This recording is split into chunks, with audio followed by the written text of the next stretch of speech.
Welcome to Inner West Library and History. Before we begin, I would like to acknowledge the traditional owners of the land on which we meet today, the Gadigal and Wangal people of the Eora Nation, and to pay our deepest respects to their elders past, present and emerging. Today's presentation is part of our digital series Women in Gaming, exploring and celebrating the various roles of local women in game development, be it coding and programming, game writing, composing music for games, or graphics and game art. We hope you enjoy learning about these incredible women and are inspired to consider a career in this ever expanding and fascinating realm. My name is Yunni Goder. I'm producer and writer for Delusional, a video game studio based in Sydney, Australia. We have a game titled Agent of Love, currently available on Steam and App Store and Google Play Store.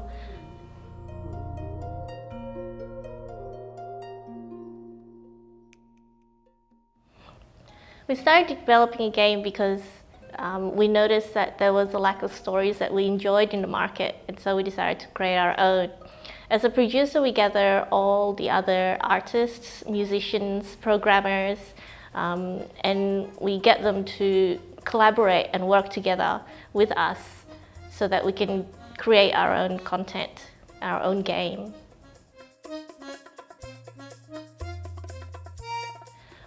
So the business side of game development is all about creating the business plan, the marketing plan, and the marketing strategies. These will cover things such as whether you're going to have a sole trader, as in if you're going to do solo dev, or whether you're going to do partnerships with others. And there's also, of course, you make your own companies. Good website to search for these information is business.gov.au. It's a treasure trove of information, especially if you want to start your own business.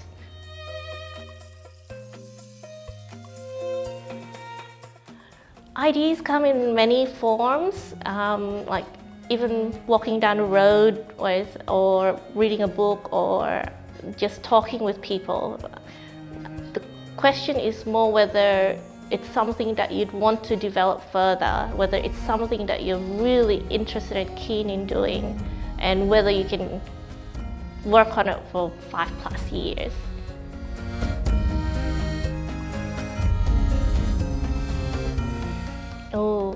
Managing it, as a producer, you have to be conscious of time. Everything has a deadline, basically, and everyone has to work to make sure that they reach those deadlines. So you have to sort of like communicate and collaborate with everyone and make sure that they're progressing the way that they need to, so that you can achieve the vision that you're after.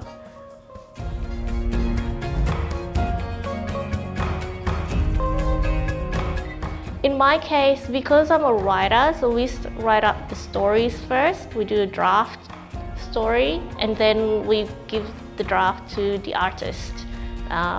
So we have a character template that we work on so that we can direct the artist as to what the features of the characters are going to look like. We give to the background artist, this is the scene that we're working on, so that way that they can start working as we continue progressing and creating more stories. And then after that, that's when we start contacting the programmer and creating a design document, is what they call it, to indicate how the game is going to work, whether it's just going to be a flat 2D game, whether it's going to be a 3D game, whether there's going to be any points and clicks, how the scenes are going to change, all the different mechanics that gets involved into it. And then once we've done that, that's when we contact the musicians, and then we ask them, this is the scene that we're working on, and can you please create music to help set the mood for it, so that our players can get even more immersed into our stories. Signing people onto our project is actually quite easy. It's easy in the way that you just have to get the courage to just ask. Once you ask, they'll say yes, they can join you, or no, they can't. Right? So, and if they say no, you can actually ask them why they can't and see if there's any room to negotiate. If there isn't, then it's best to just look for someone else. But if there is, then depending on how badly you want them to join your team, then you can negotiate further.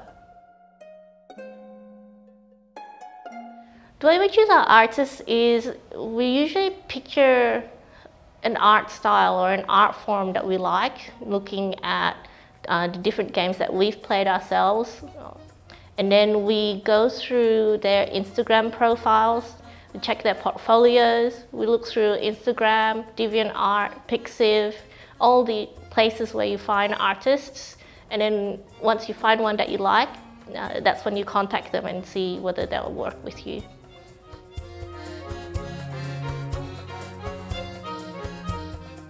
Can you describe your game Agents of Love a little bit to us?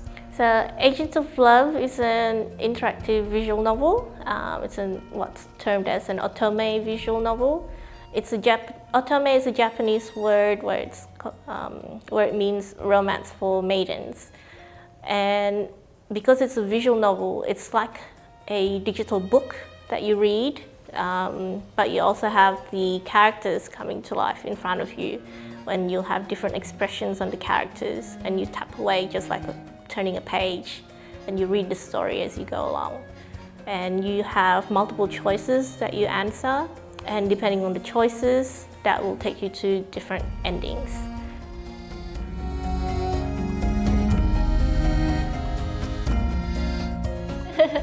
I wish that it would become a 3D game, but however, there's a huge overhead cost with 3D, mainly in the assets, because with 3D art, you need the 3D artist to sculpt your characters, and then you need to put the rigging in, which is like the bones of the sculpting, and then from there, you need to also do the animation. And every time you do a pose or an expression, it's a lot of editing that gets involved into it, which makes it's a very high overhead cost.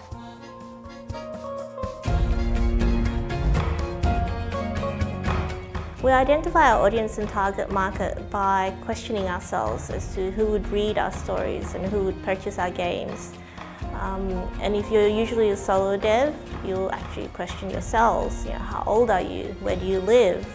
Why are you reading these stories? Why would you purchase them? And these will give you answers as to your own.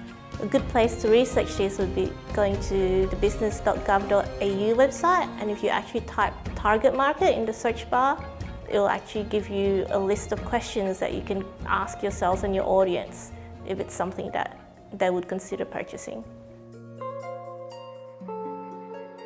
We market our games using Google Ads and Facebook ads. Once you identify your target market, you've identified your audience. And using the ad manager, you can set it all up so that it targets certain age groups, certain countries, and if you're not sure as to how to use it, there's a lot of YouTube clips that's very helpful. You make money on your games, of course, by selling it. So you put a price on it that's viable, realistic, but also achievable for your buyers, and make sure that the content you provide is something that has value for your readers.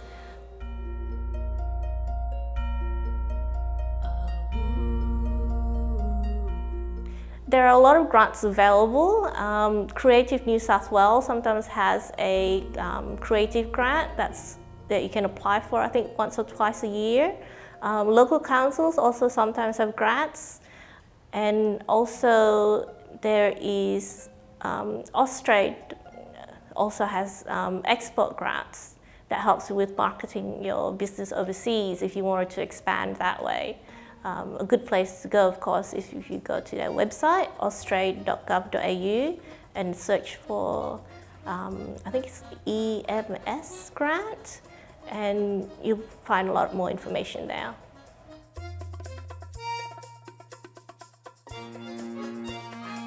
In Sydney, there's actually a group called IGDA, which is the International Games Developer Association. It's a global non-profit organization, and we're fortunate to have a local branch here in Sydney. They have a Facebook group called IGDA Sydney, and you can join their Facebook group and get updated on the events that they run. I think every second Tuesday of the month, they have meetups. Of course, currently with COVID, it's all been done online, so you have to have Discord channel and join them there.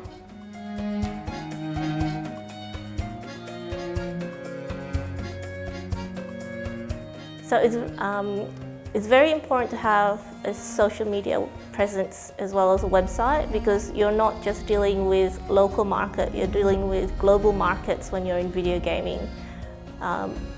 For example, 90% of our sales for Agent of Love is actually US based, whereas I think Australia only makes like 5% of our market. So having your website up to date and make sure that all your social media pages are also up to date is very important. There's a character template that we use, and that will list out the features of the characters that we can pass on to our artists. But there's also questions that are asked regards to the background, the purpose, the goals and needs of the character. So we usually create the characters after we have a plot line that we want to discuss or a story that we wanted to tell, and then we embed these characters into the stories. Basically, at the end, the ultimate achievement for that character will be by the end of the story.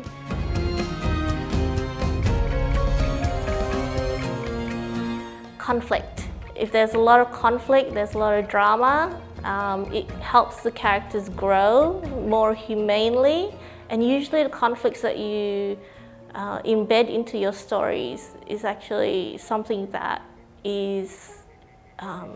resonates with your readers and immerse them further into your stories.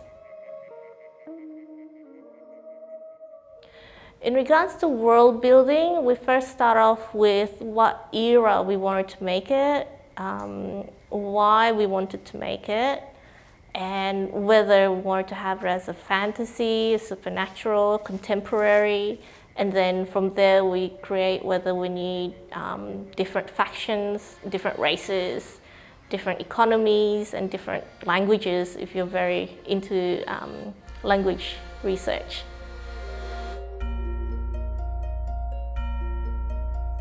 With writing branching storylines, we very heavily use flowcharts because it's much easier to actually visualize where everything is going, because different decisions will make off into a different branch, and you need the flowcharts so that you can visually see how it's going to end.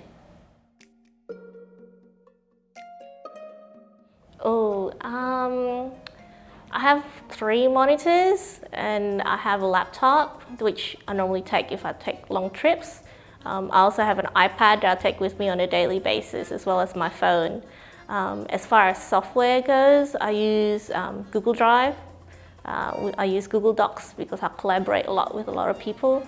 And I also use MindMap for my flowcharts.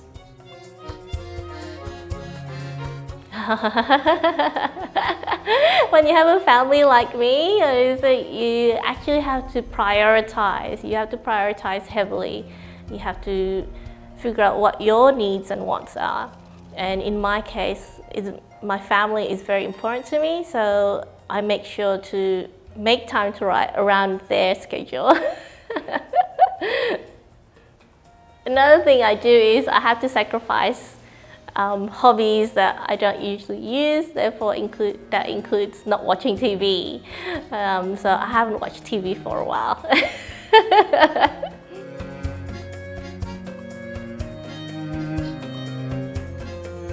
There was a time when I was 16 years old and there was a movie that I watched. It was titled The Joy Luck Club. and it was based on a book by Amy Tan.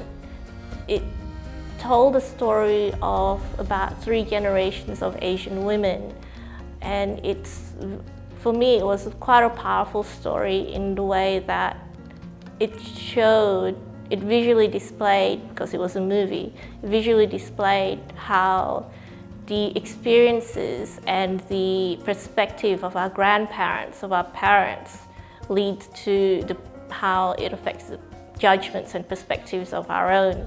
So the stories that I wanted to create was very similar.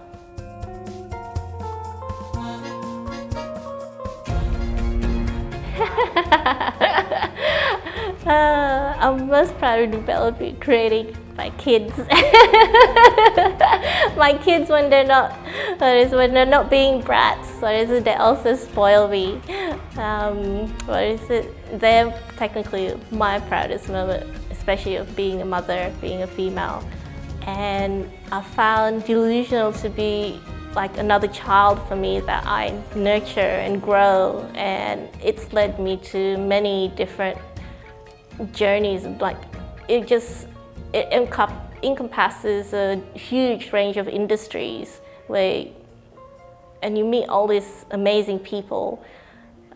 It's marvelous. I was actually studying for my master in professional accounting when my mother actually had breast cancer. So while I was waiting for her throughout her chemotherapy treatments, that's when it inspired me and gave me time to write. And that's how we started. My role model is actually my mother. She was a single mother with 2 young kids, and she made sure to do everything that she could to keep us together and push through until we were adults and settled. We've actually had really, really good positive feedback from our readers. And that is like a huge self-achievement for myself and also the rest of my team, that we've decided to keep on going. And another thing too was my mother actually also approved of me working in this field, so it's like something that we both enjoyed. Our next goal is another game. We're actually in the process of creating our second game. We're actually currently, even at this point in time, composing the song for our second game. So it's definitely a fun. Working with other women is actually quite tricky.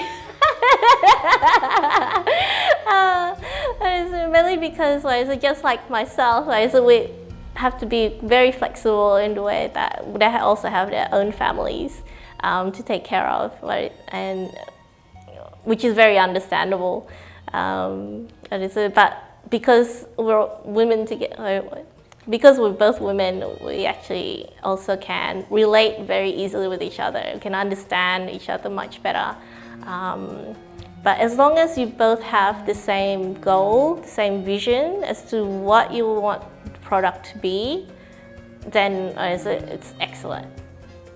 I hope the questions I've answered inspired you to create your own games and or even produce your own games so that we can see them maybe in the stores in the future. Thank you very much.